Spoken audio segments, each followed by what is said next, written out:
Organic? What a rip-off! You must be using those cheap imported products, so I'm gonna stop doing business with you. That's the hurtful thing Sarah Brown said, dismissing the flour I produce. She's the heiress of a popular bakery I've been dealing with for a long time. I've had a long-standing relationship with them, but ever since Sarah got involved in its management, things started feeling uncomfortable. With a certain plan in mind, I decided to cut ties and stop doing business with them. My name is Mary Johnson. I'm a 45-year-old farmer, turning 46 this year. My family has been wheat farmers for generations, and my folks are still active in the business and also produce flour. I've been helping them out since I was little, and after graduating from an agricultural school, I began farming alongside them. Our product's biggest selling point is that it's pesticide-free. Of course, there are downsides to organic. It's prone to pests, and it comes at a higher price. But we're committed to providing the most natural and safe products for our consumers. There are folks who appreciate our efforts, and one of them is the renowned Bakery Bread Club. Smith, the head baker of Bread Club, is really particular about his ingredients. After trying various types of wheat, he settled on ours. He is like Johnson's wheat is the best. Without your flour, I can't make the best bread, and he's been a loyal customer ever since. Those words inspire my parents and me to keep producing the best wheat. However, my parents are in their 70s, and they aren't getting any younger. Their health has been declining, and though I'm still single with no marital prospects, I hope to find a successor soon. I don't need someone related by blood, I just want to find a successor as soon as possible. It would be such a shame if the legacy ended with me. Although that's on my mind, finding the right person has been a challenge. Moreover, since Sarah got involved with Bread Club, it's added to my worries. The name of that troublesome individual is Sarah Brown. The situation with Sarah's involvement in the business is somewhat complex. Bread Club was originally owned by Sarah's father. He was a businessman who owned several businesses, and Bread Club was one of them. He was a very understanding man and had no objections to Smith using our slightly expensive flour. But after he passed away suddenly due to an illness a year ago, things took a turn. The new CEO appointed Sarah to support the management of Bread Club. It's seeing as she's expected to take over the business someday. Usually, her role would involve advising and providing ideas to ensure the smooth operation of the business. But what she's been doing is the exact opposite. She ignores the baker's opinions, imposing her own ideas on them. Smith was like all Sarah talks about is cutting costs. Just because ingredients are cheap doesn't mean they're the best. But she doesn't get it. I've encountered Sarah a few times when delivering flours. She was always fussing over costs with Smith. Hey, why does it cost so much when you're only using flour? Use cheaper ingredients, and you can cut even more costs. She would talk like this, not even addressing Smith, her elder, respectfully. And the moment she saw me, she was like, "Who are you? A supplier? We're busy here, just drop off what you brought and get going." Every time our paths crossed, she gave me a nasty look. I've got a pretty bad impression of her. People say she used to be a humble and cheerful person when her father was alive. I've overheard something, and she was like, "Now that my father's gone, I can do things my way." So, she probably was hiding her true colors all along. Sarah's only 25. She's still green in the business world. She should be more humble and learn from experienced ones, but it doesn't seem like she's gonna. I didn't say anything wrong. And, by the way, anyone can become a baker. I really don't want to listen to people with such a low status. It seems she's shouting about these things at Bread Club, and the bakers, including Smith, seem to be in trouble. By the way, due to Sarah's rude behavior, Smith once seriously warned her. We are a renowned bakery and have lots of regulars. We can't just use cheap ingredients. If we're charging high prices, we need to serve high-quality breads. That's why we have to be picky about our ingredients. However, after hearing this, Sarah got even angrier. Customers can't really tell the difference in flavors. If you serve them something average and claim it's renowned, they're gonna say it's delicious. Sarah's condescending comments about the customers made Smith extremely angry, leading to a heated argument between the two. When I heard this story from Smith, I was like, how about we try to have Sarah removed from her position at Bread Club? But Smith just looked hesitant. If only it were that easy. Right now, Sarah is very much liked by the CEO and board members. They believe she will eventually get the hang of the job and that there's no problem. It seems that Sarah has a knack for buttering up those above her. She must be thinking of how to make her way in the world. I realized she's quite the formidable opponent. Today, when I went to deliver to Bread Club, something was amiss. The familiar faces, like Smith and the other bakers, were missing, and in their place were 5 young men I'd never seen before. All were dressed as baker, but their attire seemed sloppy, and one even with accessories. A blonde man with earrings gave me a clear look of disdain when he saw me. "Who are you?" "This isn't a place for a withered old lady, you know?" Out of the blue, calling someone a withered old lady. I felt anger surge up, but managed to introduce myself while suppressing it. "I'm Johnson, the one who delivers flowers to this place. I came to deliver today." "Where's Smith and the other bakers?" "Smith? Oh, that older guy who was here before." If I recall, Sarah and the other bakers gave him the boot. Hearing that, I was shocked. Fired? Why all of a sudden?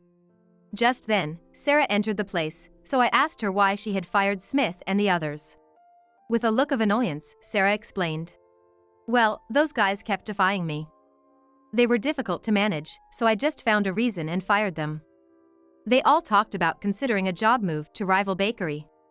I thought it was Sarah who was hard to deal with, not them. Firing them for such flimsy reasons is too harsh." Feeling frustrated, my thoughts wandered, but Sarah, unbothered, started introducing the new bakers. "The bakers I hired to replace them are all obedient and great folks. They might look a bit flashy, but who cares in this day and age?" "Well, maybe," I said, eyeing the new bakers with skepticism. Even if their appearances were acceptable, I felt their attitudes were problematic. One was openly dozing off, and 2 others were laughing loudly. The remaining 2 started playing a battle game on their smartphones. It was supposed to be the time for opening preparations, but no one seemed eager to work. The previous bakers were all diligent, making the most of every minute. Their passion for their job was fundamentally different. I don't mean to be rude, but I seriously doubt these folks are suitable for Bread Club. You can't serve good services with such a lackadaisical crew. As I stated my opinion firmly, Sarah's eyes narrowed. "What would a mere farmer like you know?" "Everyone, make some bread for this old lady." At Sarah's beckoning, the 2 noisy bakers sloppily started baking. "Here, savor the best bread and realize your mistake," Sarah said confidently, but that tasted awful. The bread was too dense, with an overpowering salty flavor. I've had bread here before, and this was incomparable. It was astonishing how much the taste changed with different bakers. "This isn't good. You'll lose customers like this." When I expressed my honest opinion, the bakers and Sarah began to get angry. Especially Sarah, she was so furious that she was like, "Just get lost." I thought it'd be hard to calm someone as riled up as her, so I decided to leave for a moment. Suddenly, Sarah grinned maliciously. "I'm cutting ties with a presumptuous farmer and supplier like you.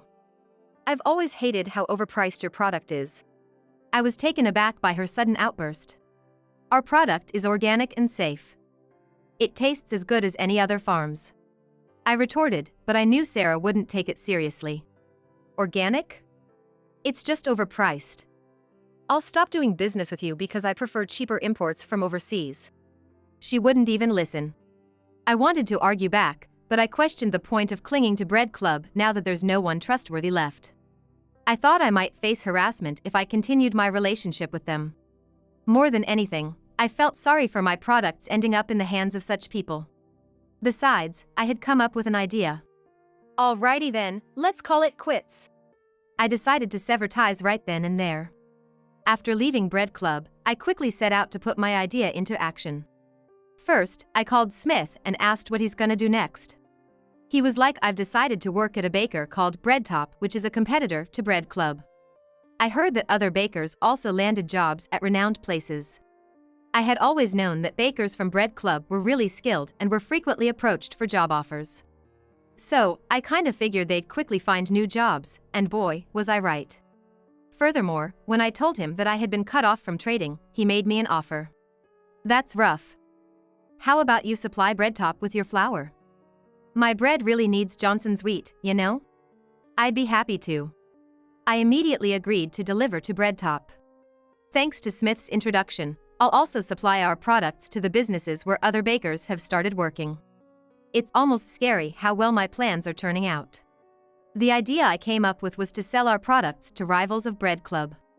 The bakers from Bread Club were going to get jobs at other places, basically competitors to Bread Club. By providing them with high-quality ingredients, if the bread quality goes up, maybe some of Bread Club's customers might shift. And then, I thought I could get back at Sarah. I think it's a bit of a roundabout way, but the only retaliation I could think of on the spot was this. Moreover, even though I lost Bread Club, I'm now selling in other 3 businesses, including Breadtop, so it's a win for me. My parents were disappointed about stopping the transactions with Bread Club, but they said it's fine since I got new business partners. Ever since, I've been busier due to the increase in partners, but I'm grateful since it shows that many people need our products. About 6 months after cutting ties with Bread Club, I was taking a break at home after delivering to Breadtop when I suddenly got a call. I saw it was from Bread Club and had a bad feeling, but I decided to answer anyway. As soon as I answered, I was greeted with a loud voice of Sarah. She was like, "Hey, Mary.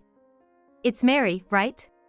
She was so loud that I had to hold my phone a little away from my ear to continue the conversation. "It's Mary. What do you want? We stopped doing business, so don't call me out of the blue now. If it's nothing important, I'm gonna hang up." Wait. I mean, please hold on." Sarah awkwardly tried to stop me with a formal tone. Actually, the number of customers at Bread Club has drastically decreased.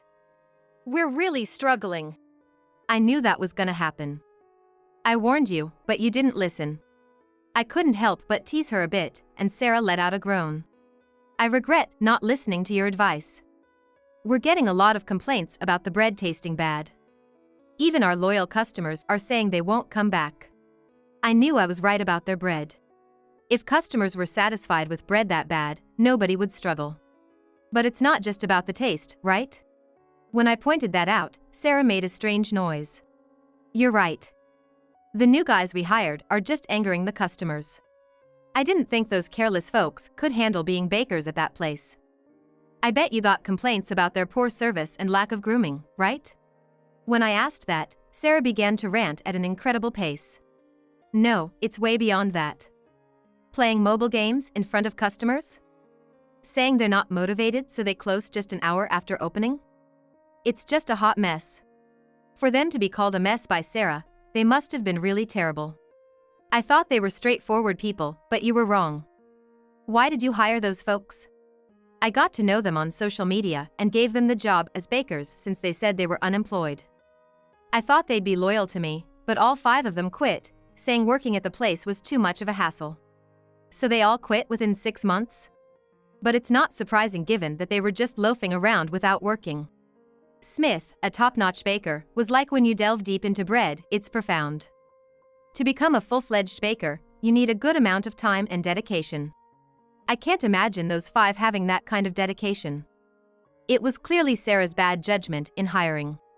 So, with no bakers left, is Bread Club closed for now? Well, yeah.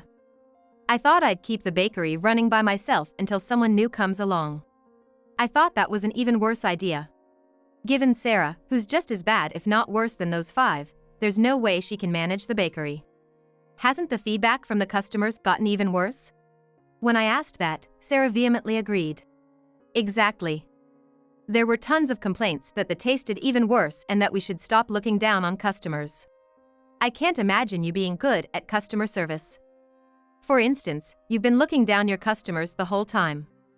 Maybe that condescending attitude was evident in the bakery too?